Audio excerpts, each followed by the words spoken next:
The problem in the past has been the man turning us against one another. Thank you very much.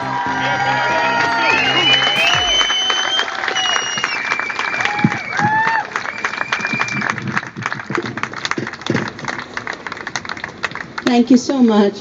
And I'm so happy of all the places that marches against Monsanto are taking place that I just happened to be in London for a conference organized by Resurgence this morning. And that we were able to listen to Brinna's beautiful song came out of a very recent trip I made to the European Parliament, where a new law has been drafted by the European Commission to make local seeds illegal. And was working with the Greens, and I said, you know, we can write all the books and all the papers, but it's the songs that will get to the heart of the people. And one of the Greens said, I know the person who'll make a song, and she did it in a week. I started my work on seed freedom in '87 when I realized how corporations wanted to genetically engineer the seed in order to patent it, and to do this they wanted to enforce the laws on patenting on the world.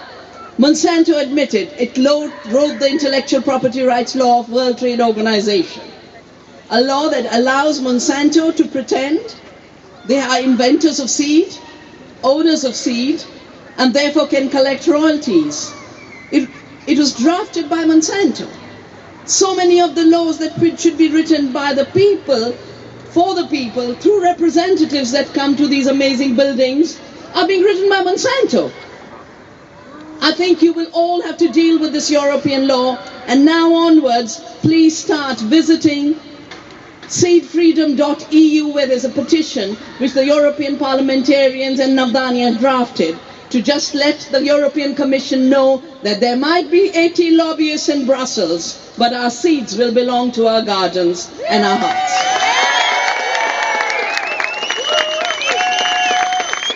This law requires compulsory registration. The tiniest of seeds you plant in your backyard, Brussels will give you permission, if you can do it or not. And the criteria for them is uniformity, which means diversity will be criminalized, seed saving will be criminalized. That's what the WTO rules were about in patenting. And that's when I decided seed is about freedom, life is about freedom, and any law that tells us you cannot have seed and you cannot have freedom is a criminal law that should not be obeyed. Because we have higher laws that we must obey. The higher laws of life, of the planet, the higher laws of sharing and giving, the higher laws of love, the higher laws of abundance. The London Seed Freedom Library and Seed Bank talked about abundance. You know, you take one seed, you plant it. If it's a millet seed, it will give you 1 million seed. 1 into million. Those million into million, how can you have scarcity in that world where the seed is free? Scarcity begins when seed becomes unfree. It becomes the property of 5 corporations who bring us the chemicals which have their origins in war. So the GMO issue is an issue of war. And seed freedom is an issue of peace. Our march against Monsanto is just a little comma on the long road to freedom.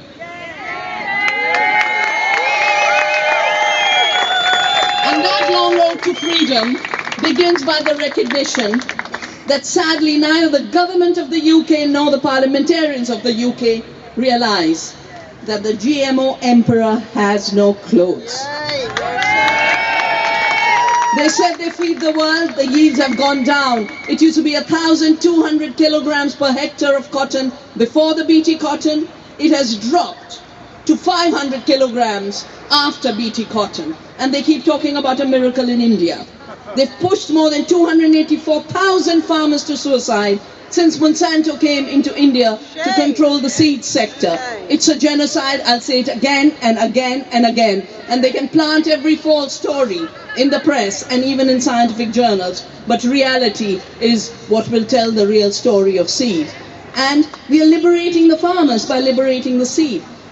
I was in this area with the highest suicides, where in 2001 there were only 52, then it jumped to 445 in 2005. 2008, by the time the cotton was 95% Monsanto's GMO cotton, the suicides were 1,248 in a tiny area. I was there. We've set up seed banks, we've given local seeds, we're training farmers to go organic, and one farmer who took me to his field to say, please come and see what the seeds of Navdanya have done. The costs of input of seed and chemicals dropped from 275,000 rupees to 9,000 rupees. That's a 3,000% drop in cost. They said they'd reduce chemicals, there's more chemical use than ever, and Helen talked about how Agent Orange is being brought in to replace Roundup because Roundup has failed. Roundup has failed. It's time for us to round up Monsanto. It's time for us to round up Monsanto because we do better. With our seed, with our soil, with our love, with our hands, with our hearts, with our minds. At the conference where I was, Rowan Williams just gave a brilliant talk about what does the body know. And he says we've been held captive by a knowledge that is knowledge about power and conquest. We now need a knowledge for inhabiting the earth and our own bodies. That is what will liberate the seed and liberate our food. And that's the kind of knowledge that allows us to see that 72% food comes from small farms, not in industrial farming. This is FAO data. UNCTAD, FAO, ILO, every UN body is being forced to recognize small farms produce more. And if you add to farms the gardens that you are all creating, 90% of the food system today is a free food system. We've got to take it to 100%. Not that difficult, because if we follow the other path of Monsanto, they only bring 28% of food. From the 2 GMO crops, corn and soya, they only bring 10% of toxic food, unlabeled. The only reason it gets there is because it's not labeled. And worse, they do this by destroying 75% of the planet.